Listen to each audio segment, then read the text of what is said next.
Vários autores contribuíram para escrever a história de Pindamonhangaba.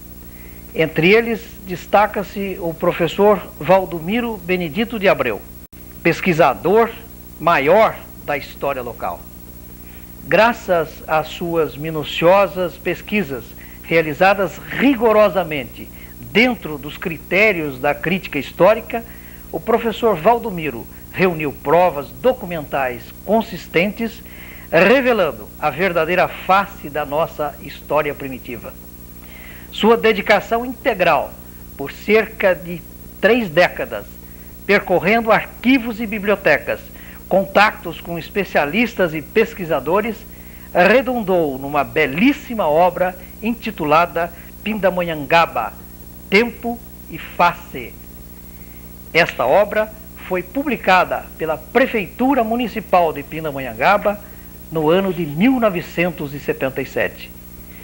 Objetivando registrar em imagem e som os fundamentos de nossa história primitiva, com base documental e científica, sem ufanismo ou imaginações lendárias, estamos com o professor Valdomiro para uma viagem ao passado.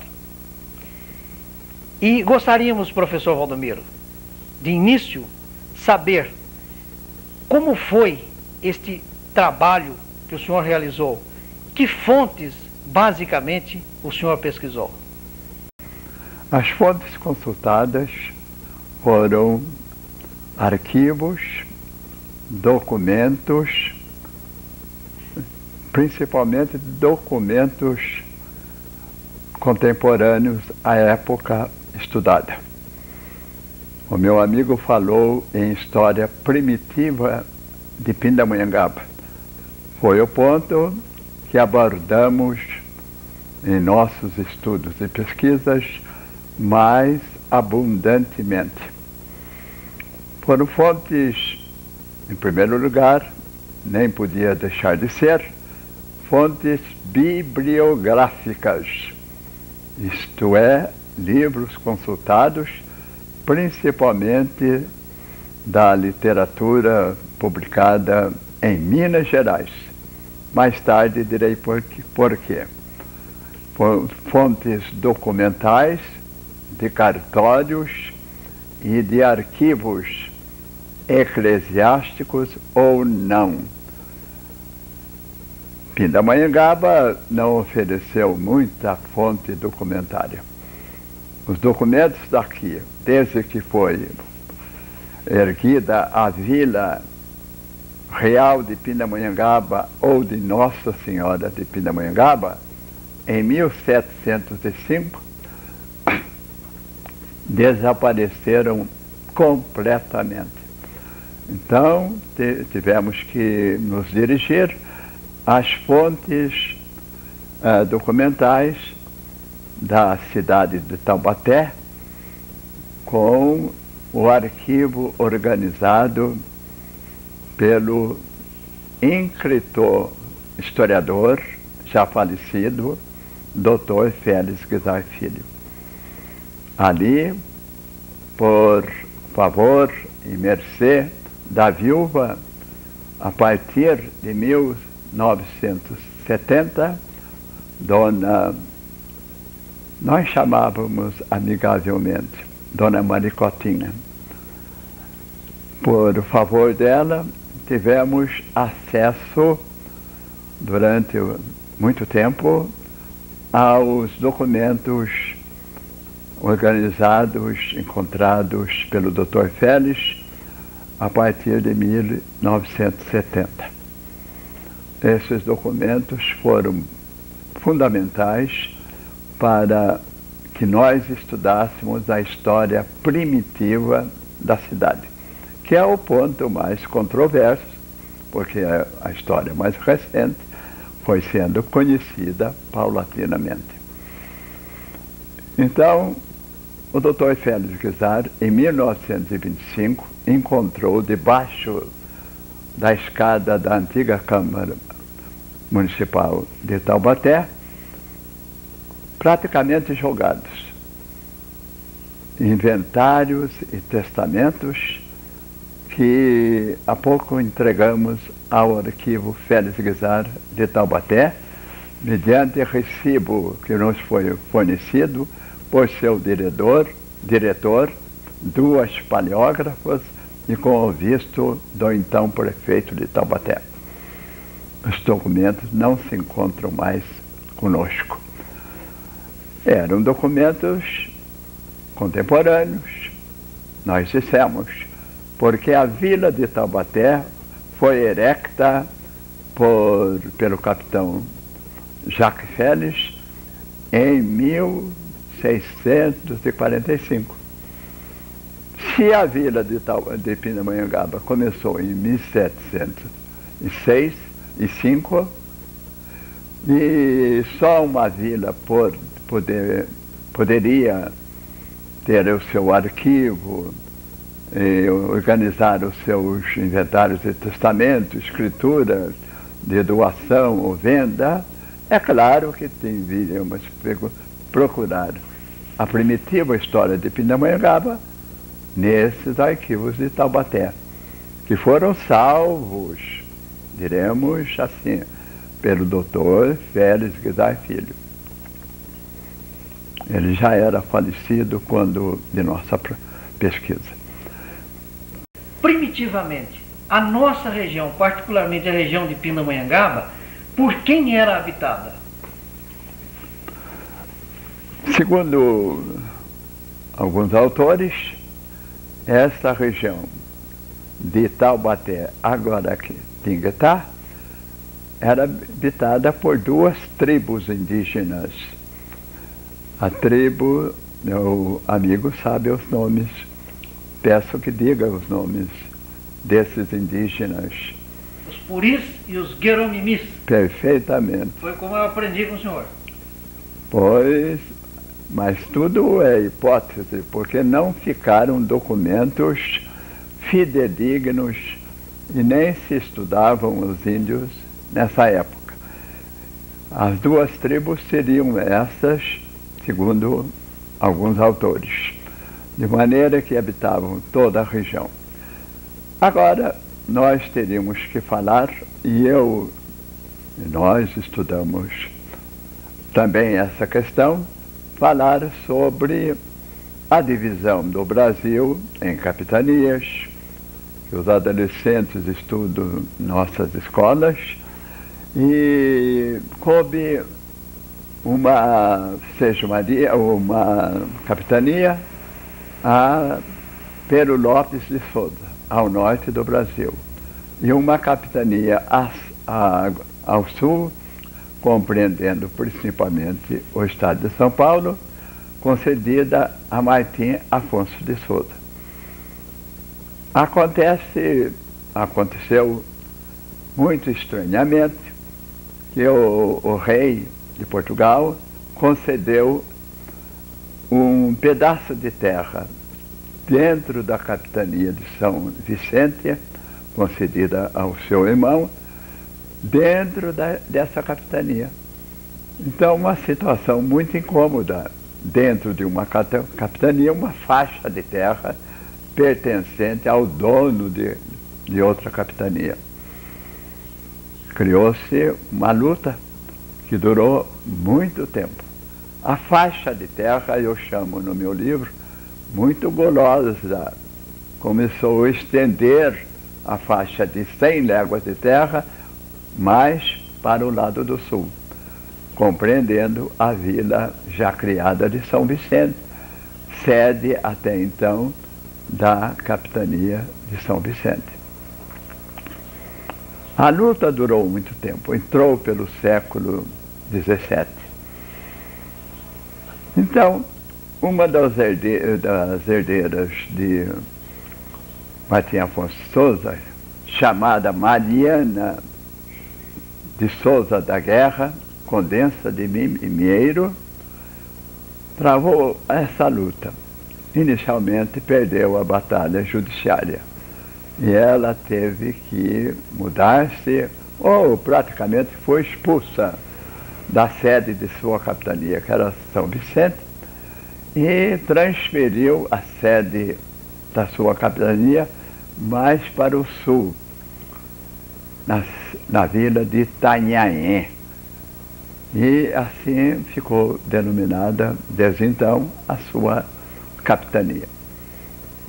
Agora, ela encontrou dificuldade em ampliar a sua capitania para o oeste, onde também já havia sinais do aparecimento de minas de ouro.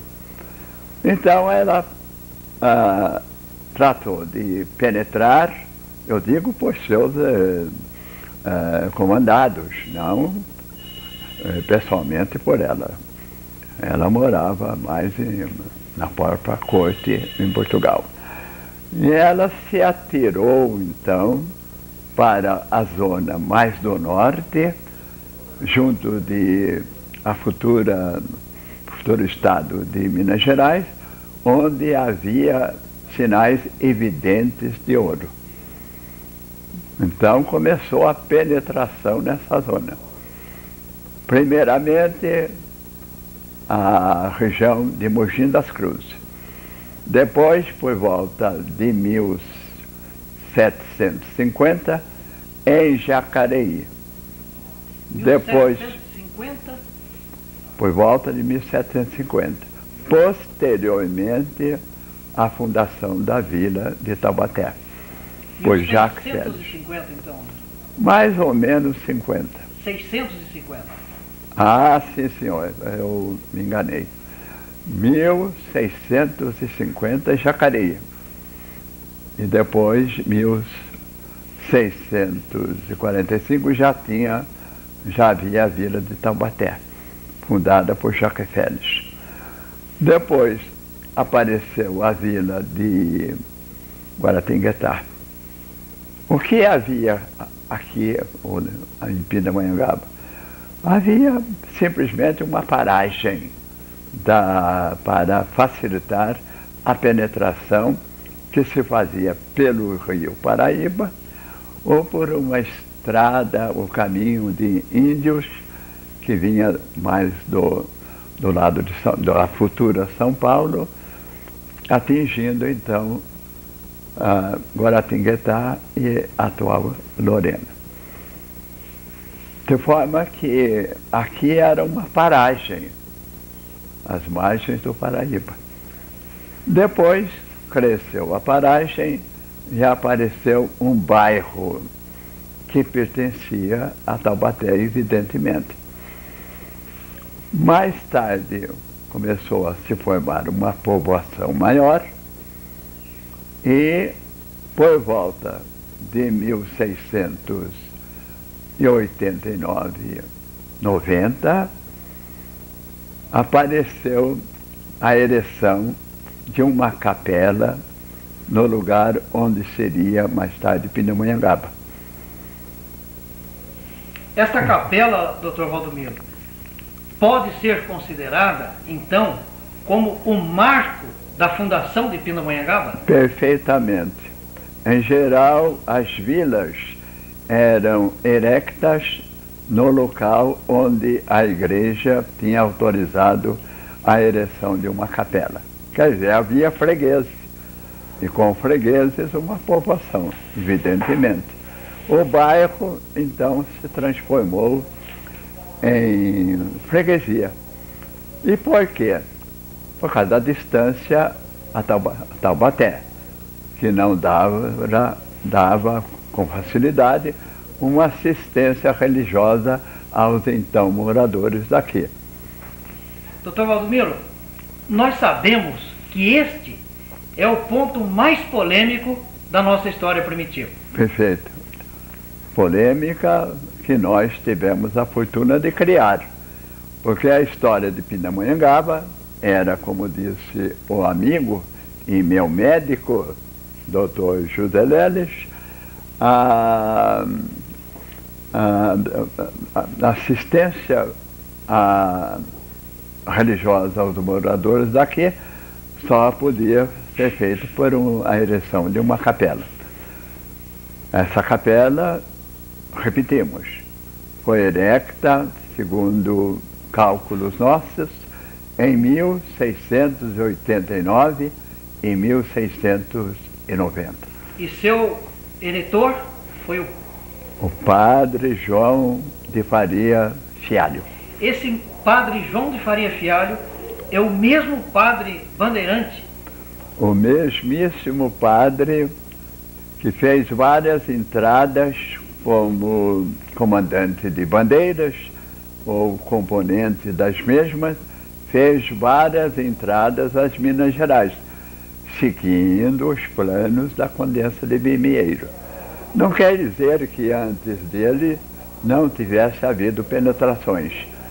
Nós lemos que uma penetração anterior a ele, entre muitos, foi comandada por um grande bandeirante paulista, cujo nome o meu amigo deve conhecer.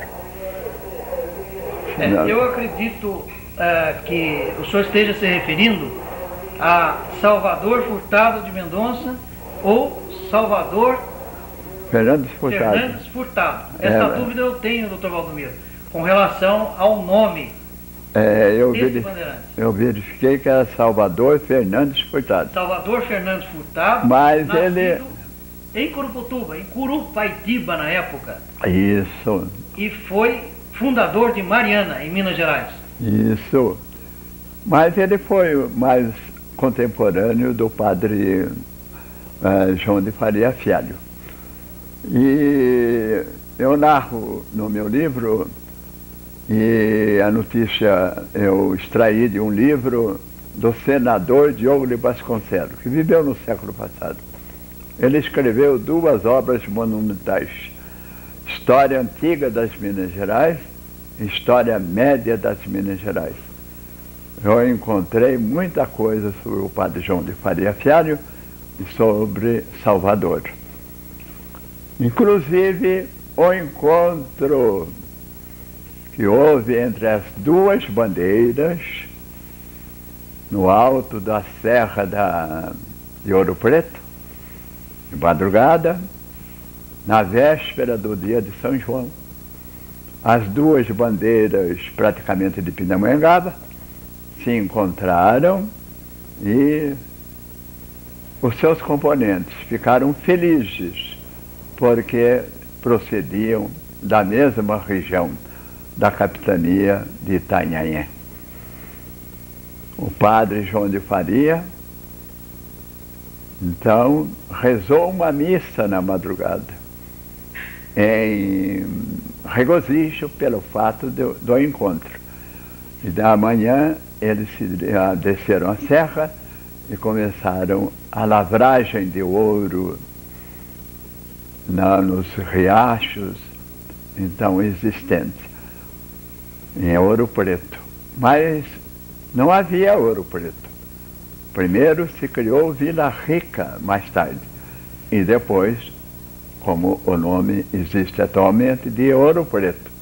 E mais adiante, Salvador, começou a ereção, começou o povoamento na região ocupada hoje pela cidade importante de Mariana.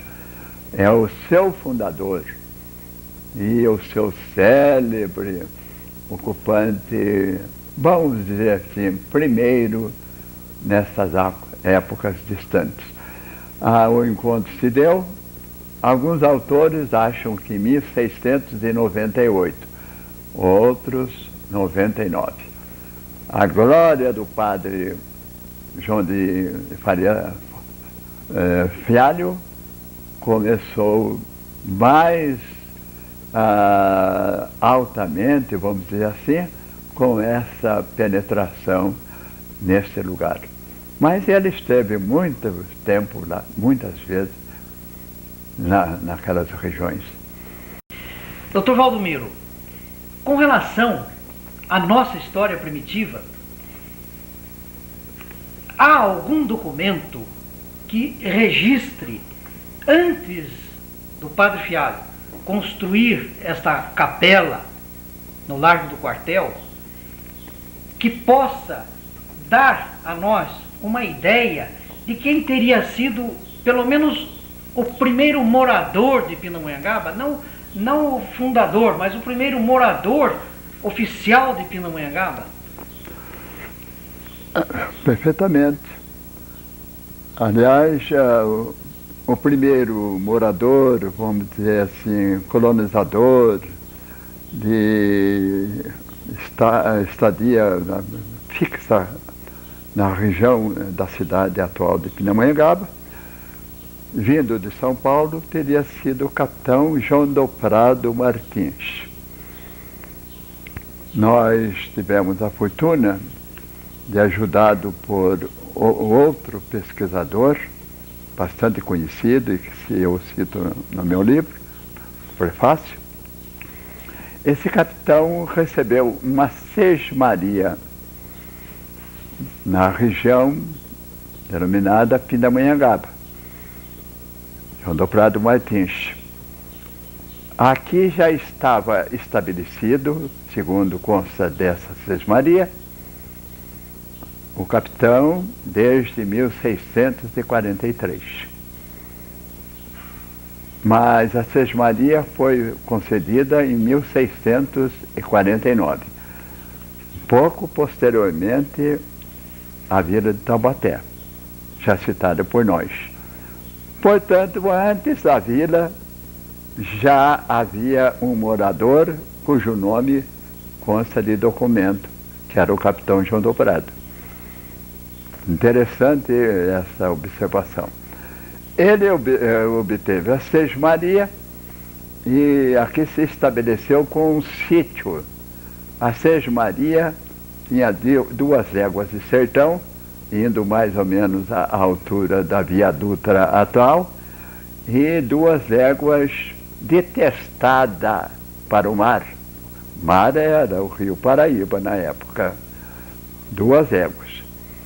Então eu cito a posição hipotética dessa sesmaria, e até há um desenho consta do meu livro.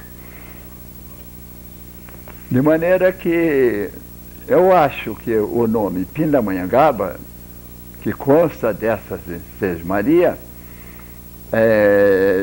já era precedido da mesma denominação em outro documento, de 1628. Eu cito a revista do Instituto Histórico e Geográfico de São Paulo, no meu livro, que dá essa notícia, mas duvidosa, porque o documento citado é um documento que oferece algumas dúvidas. Mas é possível que o nome Pindamonhangaba já existisse desde o começo do século, quando começou a penetração e o povoamento do Vale do Paraíba, como dissemos há pouco. Porque a Condessa de Vimieiro foi expulsa da sede da sua capitania pela faixa de terra pertencente a Pero Lopes de Souza em 1624. E ela então, como eu disse, se atirou ao Vale do Paraíba para fazer um suporte para a penetração imediata nas Minas Gerais. O nome, portanto, seria mais antigo. E o significado do nome Pindamonhangaba? É o que eu ia dizer. Os índios domesticados, vindos de São Paulo, porque o Vale do Paraíba se povoou com auxílio de índios de São Paulo. Índios aqui moradores, domesticados, convenientemente, e eles eram treinados pelos jesuítas como ferreiros, tecedores e outros ofícios, de maneira que eles teriam, e eu procuro demonstrar isso, teriam fundado nesta paragem aqui, e posteriormente bairro, uma tenda, talvez na própria Sesmaria, no sítio da Sesmaria, mais tarde, né? Eu às vezes me engano com tantas datas e épocas e gente, uma tenda de ferreiro, e fabricavam anzóis para a caça de peixe no Rio Paraíba. Eles viviam da caça e da pesca, os moradores primeiros daqui. Ainda não via a carne do litoral, né? Bom, então a palavra é tupi, como a maioria das denominações lugares aqui do Vale do Paraíba, porque índios tupis vinham da capital. Os puris e garambembis, que nós já falamos anteriormente, eram índios tapuias, habitavam o interior do Brasil, enquanto que os tupis, por variadas tribos, habitavam o litoral. Mas as denominações eram de nossa região eram língua denominações tupi. de origem tupi. Tupi. Porque eles é que vieram com os colonizadores. Com os colonizadores, perfeitamente, dando denominações. E, para completar essa parte, direi que em tupi a palavra pindá, a pronúncia mais certa teria que ser Pindamonhangaba. Era a palavra pindá em tupi, que quer dizer anzol. Monhang era o verbo fazer. E gaba, o aba, era terra, região, lugar. Então a etimologia da palavra é lugar onde se fazem anzóis. Professor Valdomiro, voltando ao capitão João do Prado Martins, então nós temos um ponto de referência de que o primeiro documento oficial de Pindamonhangaba é o documento que concede a João do Prado Martins uma sesmaria, uma fazenda nas paradas de Pindamonhangaba. Nós não diremos fazenda, diremos sesmaria, né? Porque fazenda é o nome mais recente, né? Nós diremos sesmaria, muito grande, né? E tinha o sítio, o rocio, né? Geralmente perto do Paraíba, onde as construções amiudaram e de onde veio o futuro bairro, né? E finalmente a freguesia. Então o senhor considera o capitão João do Prado Martins como o fundador de Pindamonhangaba? Não. Eu acho que foi o primeiro morador daqui. Eu cito várias sesmarias, então, concedidas nesta região, porque as sesmarias iam descendo o Rio Paraíba, na penetração, né? E há livro em São Paulo a respeito. De maneira que a sesmaria do capitão Padre, desse penetrador, desse colonizador, eu já citei. De maneira que tinha um sítio, o Rocio, onde era natural que surgisse um bairro depois da freguesia. Então, a partir desta época, Pindamonhangaba começou a ter uma povoação concentrada, né? E por toda a sesmaria, e antes dela e depois dela, começaram a se espraiar, né? As construções e os colonizadores, moradores. Mas aqui, eu falei em Rocio, né? Aqui era um começo de povoação com muitas construções, né? Porque senão não havia moradores que precisassem assistência religiosa, né? Este, então, foi o passo para se formar um bairro de Taubaté. Primeiro freguesia, depois bairro de Taubaté. Perfeitamente. Depois freguesia. Primeiro um bairro. Bairro. A partir deste bairro é que, então, o padre João de Faria Fialho construiu esta capela no Largo do Quartel e, a partir daí, teria se desenvolvido uma freguesia. É este o fato? Porque havendo capela e ordem para um padre oficiar nessa capela e atender os fregueses, quer dizer, os paroquianos, era uma paróquia, e a partir disso é que o lugar chamava-se freguesia, tinha o seu nome, um pároco independente, e atendendo aos fregueses do lugar. É isso que é a freguesia, né? Nós hoje sabemos, chamado paróquia, né?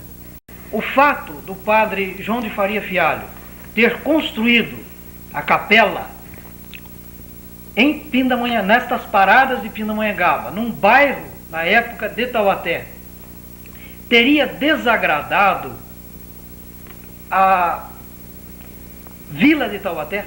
Era evidente, né? Porque freguesia era um passo para a formação de uma vila, né? Segundo as ordenações portuguesas. Porque não podia haver a construção de uma vila a menos de 5 léguas de outra. E Pindamonhangaba estava a menos de 5 léguas. Então havia o perigo, com a criação da freguesia, capela, havia o perigo da independência da, então, freguesia, anteriormente bairro, de Pindamonhangaba. Era natural, porque os fregueses daqui não eram mais assistidos por Taubaté, eram assistidos no próprio lugar. É isso que foi o problema.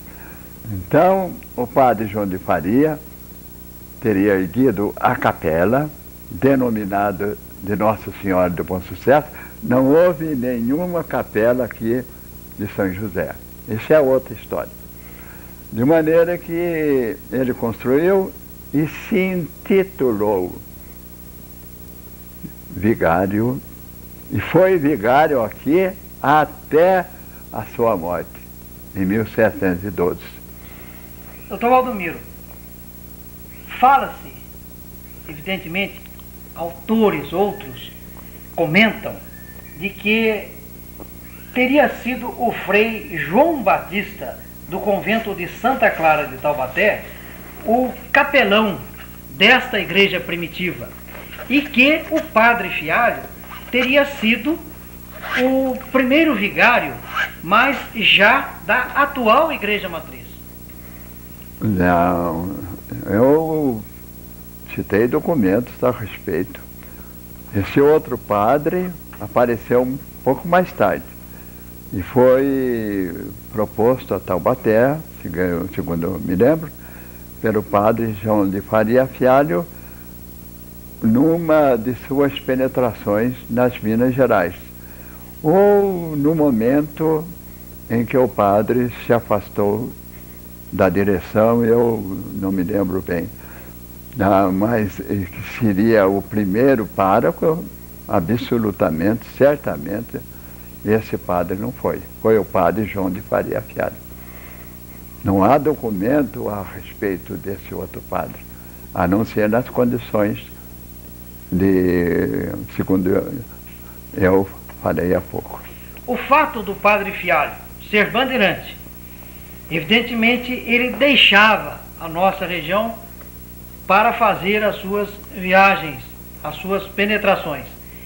E quem ficava ocupando o lugar do padre Fialho como vigário? Era um padre proposto por ele.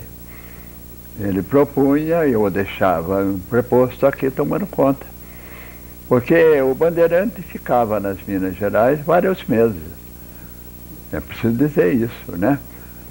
E ele era bandeirante também. Mas a ocupação dele do cargo de vigário, segundo os documentos, foi ininterrupta. E ninguém cita algum documento coevo que mencione o contrário.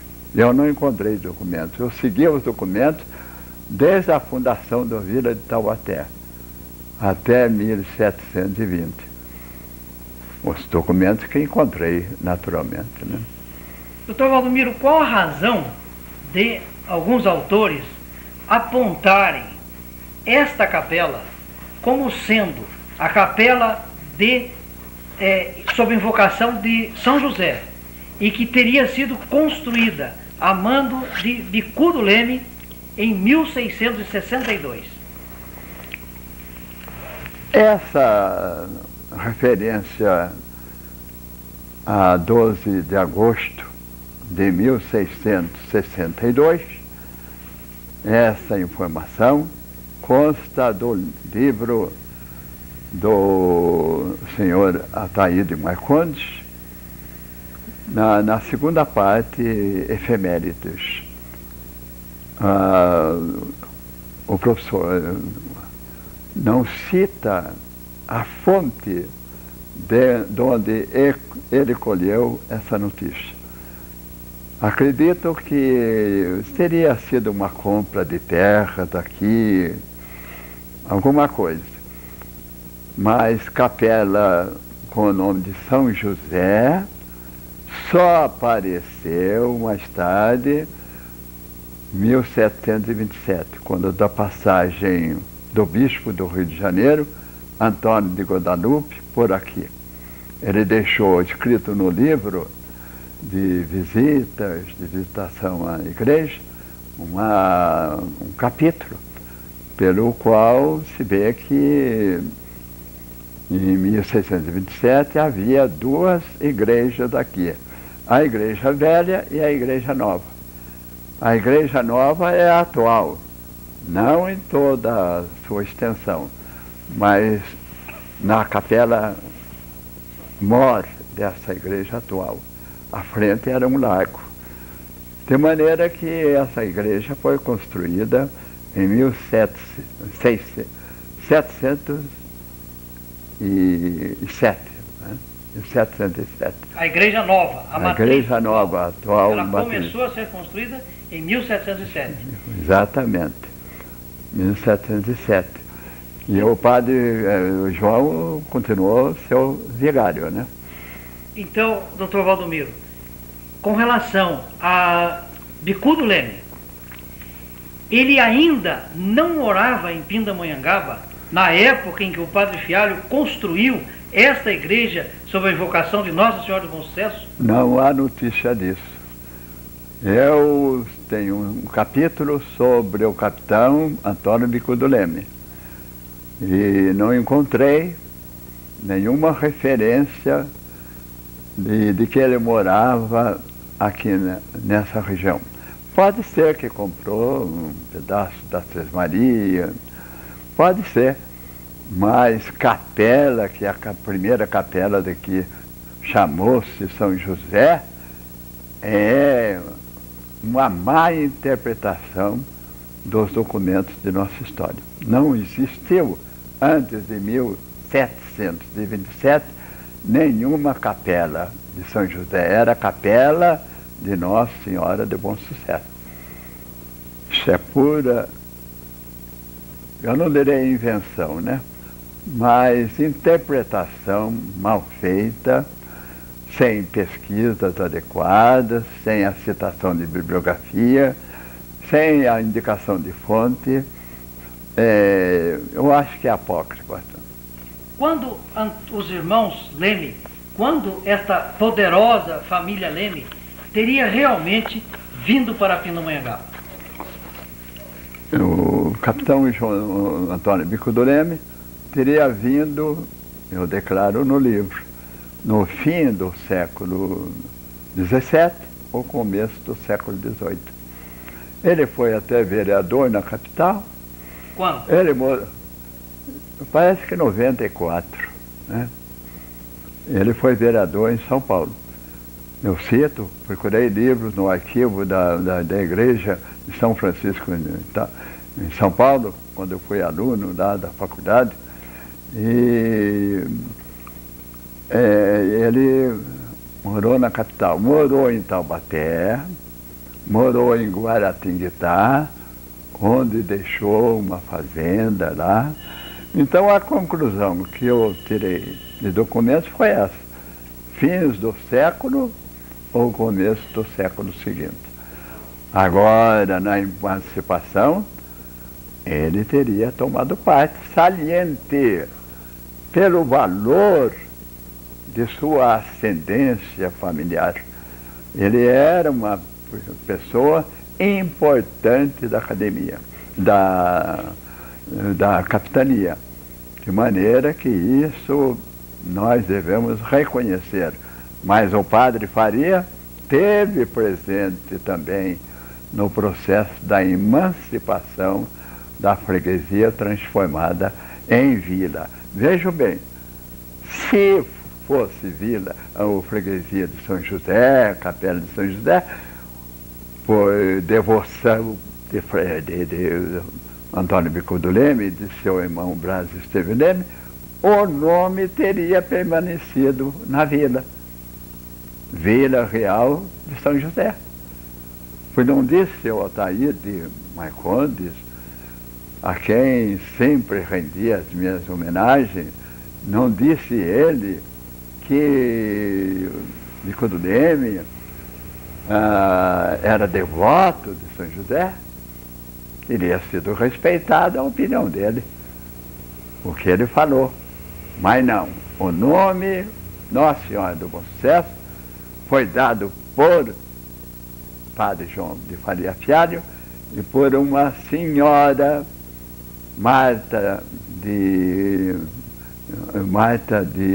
Miranda de Antunes, ou Miranda Antunes, que teria vindo de Arujá, e teria trazido o nome de lá, de Nossa Senhora de Bom Sucesso. E o padre Faria também trouxe esse nome para cá, como eu demonstrei no meu livro. Então seria a Vila de São José. E não iam respeitar a opinião do grande personagem que era Antônio Bicudo Leme. Antônio Bicudo Leme tomou parte saliente na emancipação da freguesia em vila.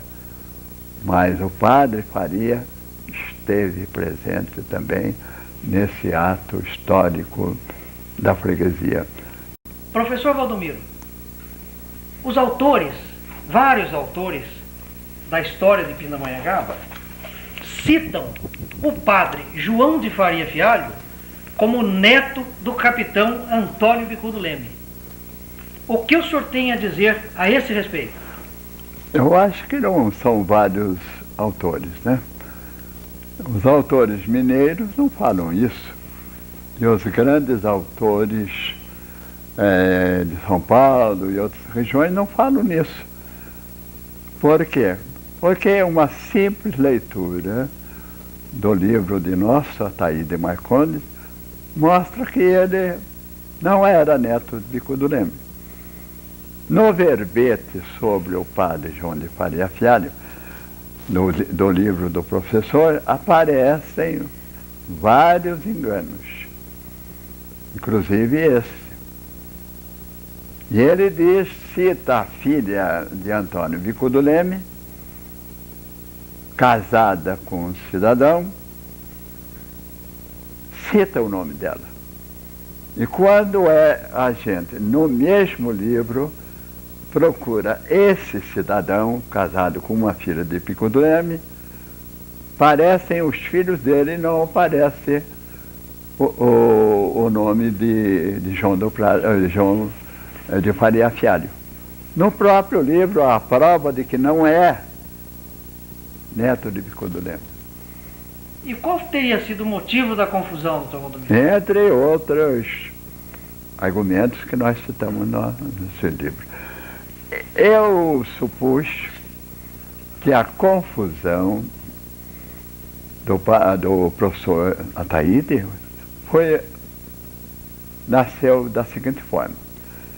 Ele transcreve o testamento de Bico do Leme, no verbete Antônio Bico do Leme. Ele transcreve e ele cita nas páginas iniciais do livro o seu sogro como fonte dos poucos documentos que ele cita no livro dele. Ataíde Marcondes, pelo visto, não fez pesquisa pessoal, mas citou o testamento. O testamento consta do seu livro. A certa altura, Bico do Leme teria dito que nomeava seus testamenteiros um sargento mor, que era filho dele. Vejam a sequência. Era filho dele. E cita meu neto, também nomeado testamenteiro, segundo, e continua o reverendíssimo padre João de Faria Fialho. E mais alguém. Lendo-se com atenção, nós chegamos à conclusão de que esse neto citado por ele é o neto que redigiu o testamento. Era padre também, era letrado, portanto, refere-se a esse padre que redigiu o testamento. Quando ele diz, o meu neto, o padre João de Faria Fialho. Faltou uma vírgula, que era comum na época, né? Um esclarecimento melhor, que indicasse o número de testamenteiros, a sequência de testamenteiros. Se não pudesse ser o primeiro, seria o segundo, seria o terceiro. E o padre João era vigário daqui, um homem letrado, foi citado como ele era amigo de Bico do Leme. Ele foi citado como testamentário também. Vejam a importância que Antônio Bico do Leme tinha estima pelo padre João de Faria Fialho. Uma estima. Eu cito documentos em que ele confiava inteiramente no padre. E há outros documentos que eu não publiquei, porque eu tenho documentos para um outro livro.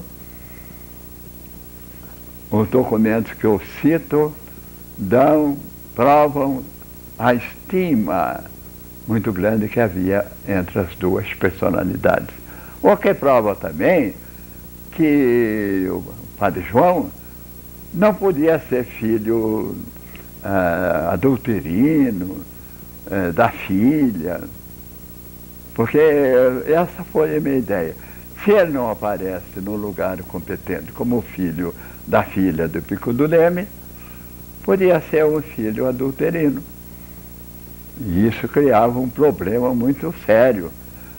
Mas cheguei à conclusão que não era. E hoje conheço, por via do meu amigo pesquisador, conheço o processo de ordenação do padre Faria, em que aparecem os seus legítimos pais. E ele era de uma família importante como Bico do Leme. Este pesquisador que o senhor cita é o doutor Elvésio? Ele pede sempre para eu não citar o nome dele. É um homem modesto, mas eu citei o nome dele e parece que uma ou duas vezes no meu livro. A ele devo a minha orientação inicial, a ele devo muitos favores e muitos esclarecimentos que eu uso para a história de Pindamonhangaba. Eu não sou dessas pessoas que obtém informações e publica com o seu nome. E aqui no Vale do Paraíba há escritores históricos que fazem isso. Não pesquisam, não gastam tempo em pesquisa, não gastam o ganha-pão de cada dia em pesquisa, mas que citam a fonte emprestada ou tirada de outra de algumas de suas afirmações. Graças a Deus. Doutor Valdomiro, o doutor Elvésio recentemente conseguiu desvendar o que nós poderíamos dizer de um mistério da nossa origem. Esta questão de Padre João de Faria Fialho ser neto do Bicudo Leme parece que fica definitivamente sepultada pelas pesquisas recentes do Dr. Elvésio. É o que eu acabei. O que o senhor poderia comentar a este fato?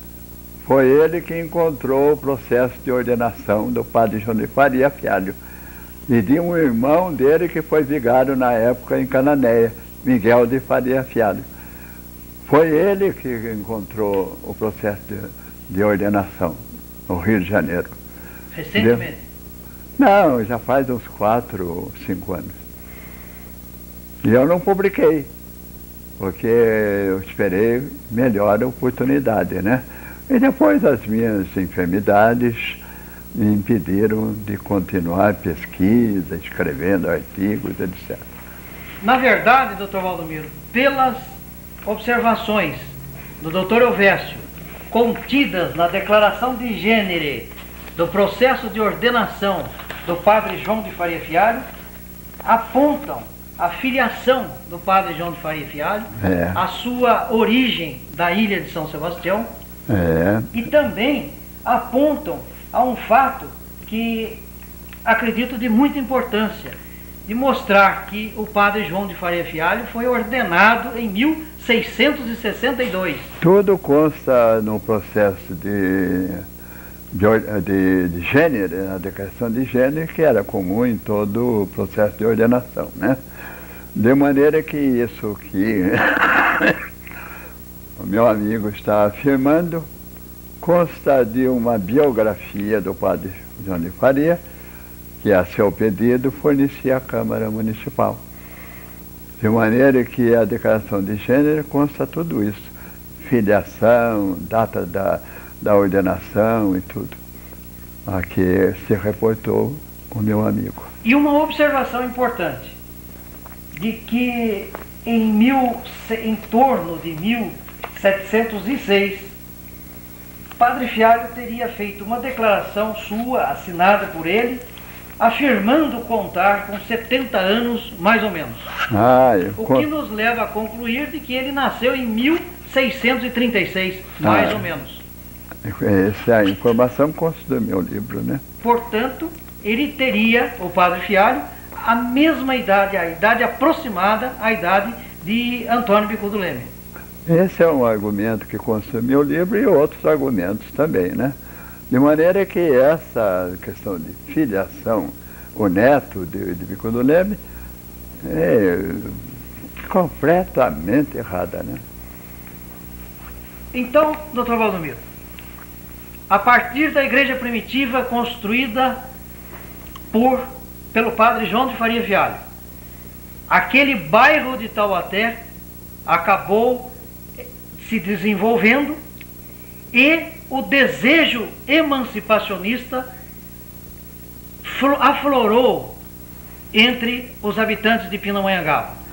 Sabemos então que 10 anos após a fundação dessa igreja, a poderosa família Leme veio para Pindamonhangaba e colaborou extremamente para que a Pindamonhangaba se emancipasse de Taubaté. Gostaria que o senhor se concentrasse nessas informações. Como vemos, o doutor Judeleles leu o nosso livro, de cabo a rabo. O que faltou a muita gente de nossa terra. Porque acharam o livro difícil, o livro cheio de citações, e parte a gente justifica numa época em que vivemos. Mas ele leu, e eu tenho a honra de declarar que ele é meu aluno dileto nos estudos de história de Pindamonhangaba. Isso que ele declarou é pura verdade. A família Leme, aliás, Leme, né?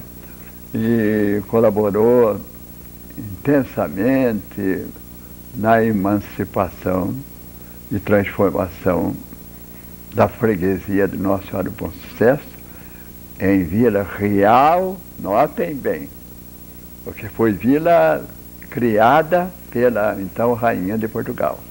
Vila Real de Nossa Senhora do Bom Sucesso. Ficando longe ainda o nome de São José. A partir então da emancipação política, aquela igreja primitiva passou a ser pequena para a cidade que se desenvolvia, para a vila que se desenvolvia. Foi quando tiveram a ideia de construir um novo templo. Que novo templo foi esse, doutor Valdomiro? Ele apareceu ocupando o espaço da atual Capela Mor de nossa igreja matriz. Eu já disse que na frente havia um largo, de maneira que o espaço da Capela Mor era uma igreja relativamente pequena, com uma torre só. Vejo bem. E o exame das paredes, segundo eu sei, comprovam isso. De maneira que depois no século passado, foi construída a parte da frente, a parte mais alta, mais espaçosa, no século passado. Mas o altar-mor de hoje é a antiga igreja construída pelo padre João de Faria Fialho depois da emancipação política de Pindamonhangaba. Em 1707. Em 1707 foi inaugurada essa igreja. Ele e os moradores daqui, né? De maneira que eles destacando-se o próprio capitão Antônio Bico do Leme. Foi construída a igreja depois. Nós sabemos, doutor Valdomiro, que o capitão Antônio Bico do Leme era muito religioso. Como todos naquela época, né? E tinha até um apelido pela sua religiosidade. E sabemos que, pelos dados históricos, que ele foi uma figura importante também na construção desta igreja, junto com o padre João de Faria Fialho. Perfeitamente, mas o apelido como era o apelido mesmo? Via Sacra. Capitão Via Sacra. Eu confesso que nunca li essa alcunha que ele teria, Via Sacra. Foi dado muito tempo depois, eu acredito, pela religiosidade dele e pelos descendentes dele. Não acredito, mas que ele, na época, era capitão Via Sacra, eu não encontrei. Pode ser que exista, mas eu não encontrei. Existe fundamento, doutor Valdomiro, na informação de que o capitão Antônio Bico do Leme tem seus restos mortais onde hoje é a igreja matriz? Tem fundamento que os restos mortais do capitão Antônio Bico do Leme se acham, talvez, né, sepultados na igreja matriz. Foram sepultados aí. Terá inteiro fundamento. Por quê? Porque na época, segundo lemos os testamentos, o testamentado pedia que seu corpo fosse enterrado dentro dos muros da igreja. Por uma questão religiosa muito simples, porque não desejavam que o seu corpo ficasse fora nas mãos do demônio, do diabo, ficasse acoberto dessa influência, né, de ataques garantidos dentro dos muros da igreja. É muito comum encontrarmos esse pedido do testamentado. Dr. Valdomiro, então, em 1707, ou por volta dessa data, teria sido inaugurada a nova igreja, que é hoje o nosso Santuário Mariano Diocesano. O que ocorreu com a igreja primitiva? E qual o santo de invocação?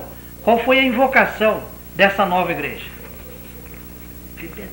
Ataíde cita o nome do bispo do Rio de Janeiro, que isso tudo era pertencia ao bispo do Rio de Janeiro. Cita a passagem por Pindamonhangaba e por outra cidade do Vale, o bispo do Rio de Janeiro, Antônio de Guadalupe.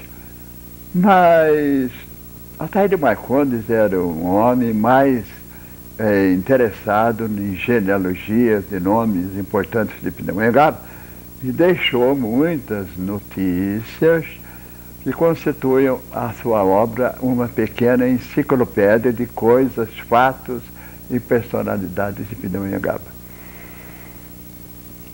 Mas, quanto ao bispo de Guadalupe, ele podia ter tirado explicações a respeito desse assunto.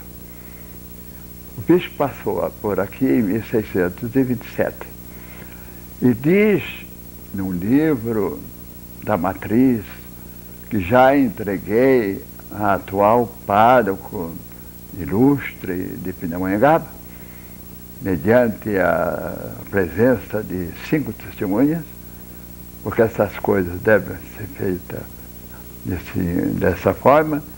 Quem me emprestou o livro foi o Padre João, falecido Padre João. Então o bispo passou por aqui e deixou inscrito, que transcrevo no meu livro. E tem um documento do Padre João a respeito. Diz o documento que encontrei nesta vila 2 igrejas, a velha e a nova. A nova é a atual, né? A velha está desaparecida do Largo do Quartel há muito tempo. A velha destituída de ornatos, sem orago, quer dizer, sem padroeiro, né? Porque já vimos que o padroeiro era a própria Nossa Senhora do Bom Sucesso, né? Já vimos. Mas sem orago. Então, estava sem a imagem de Nossa Senhora do Bom Sucesso. Provavelmente, com a construção da nova igreja, a imagem de Nossa Senhora do Bom Sucesso foi trasladada para a igreja nova. Ficou sem orago. Então eu encontrei desta forma, sem ornatos também, e deixo na mão do capitão Manuel da Costa Leme, capitão-mor da vila, este filho de Bicudo Leme. A quantia de 80 mil réis, para que compre uma estátua, uma imagem de São José. Coloque no altar-mor da Igreja Velha, para que ela, daqui por diante, se intitule Igreja ou Capela de São José. A data em que aparece pela primeira vez em Pindamonhangaba o nome de São José como padroeiro de uma igreja foi em 1727, com a passagem do bispo Antônio de Guadalupe. E isso está registrado no livro de visitas que está em poder do nosso pároco, do nosso vigário de hoje. E esse fato, segundo já expus, está registrado no livro de visitas de autoridades eclesiásticas que se encontra em poder do atual vigário de Pindamonhangaba, o ilustre Padre Gil. Professor Valdomiro, a informação de que esta igreja, então, continuou com o nome de Igreja de São José, sob a invocação de São José, e a igreja principal, a matriz, sob a invocação de Nossa Senhora do Bom Sucesso, então isto ficou por um longo período. A partir de 1727, nós tínhamos então duas igrejas. Uma, aquela primitiva, construída pelo Padre Fialho, que passou a ter como padroeiro São José, e a igreja matriz, sob a invocação de Nossa Senhora do Bom Sucesso. Como se desenvolveu isso, Dr. Valdomiro? A questão da denominação de São José, da Igreja Velha, como eu narrei há pouco, foi a seguinte. Ela, a partir de 1727, a Igreja Velha ficou sendo chamada São José. Está bem. Essa igreja teria sido reconstruída várias vezes no decorrer do tempo. E ela só foi demolida inteiramente em 1840. E construída a igreja de São José atual no Lago de São José, que existe atualmente. Então, o nome de São José data de 1727 até hoje. Mas não tem nada a ver diretamente com a denominação de Nossa Senhora do Bom Sucesso, que desde o princípio da capela do Padre João de Faria Fialho, e depois da Igreja Nova, a atual matriz, sempre teve o nome de Nossa Senhora do Bom Sucesso, da forma como narramos anteriormente. A questão da fundação, Dr. Valdomiro, nós gostaríamos que o senhor falasse sobre quem foi, por justiça, o verdadeiro fundador de Pindamonhangaba. Hoje, na minha opinião, baseada em provas que são citadas no meu livro, o verdadeiro fundador de Pindamonhangaba foi o Padre João de Faria Fialho. Professor Valdomiro, o senhor nos deu um apanhado sobre a história primitiva de Pindamonhangaba. Nós gostaríamos de pedir ao senhor para que, encerrando essa nossa entrevista, desse o seu recado aos jovens. Aos jovens de Pindamonhangaba, crianças de primeiro grau e adolescentes de segundo grau, eu deixo uma pequena mensagem que consta do meu livro. Eu acredito nas novas gerações. Numa época difícil que nós atravessamos, tanto do ponto de vista político, como familiar, como moral e cultural. Uma época tão difícil. Eu deixo a seguinte mensagem. Parece uma coisa de gente velha, né? E eu realmente estou com 80 anos, né? Passei por várias gerações. Mas fui sempre um homem religioso. Desde criança. Em que figurei como irmão de São Benedito, saí nas procissões, fiz catecismo católico, Porque minha mãe fez uma promessa a São Benedito. E se eu sarasse de alguns cuidados que deviam ter com a minha saúde, ela me daria o nome de Benedito. E ela deu, mas eu estava registrado com o nome de Valdomiro.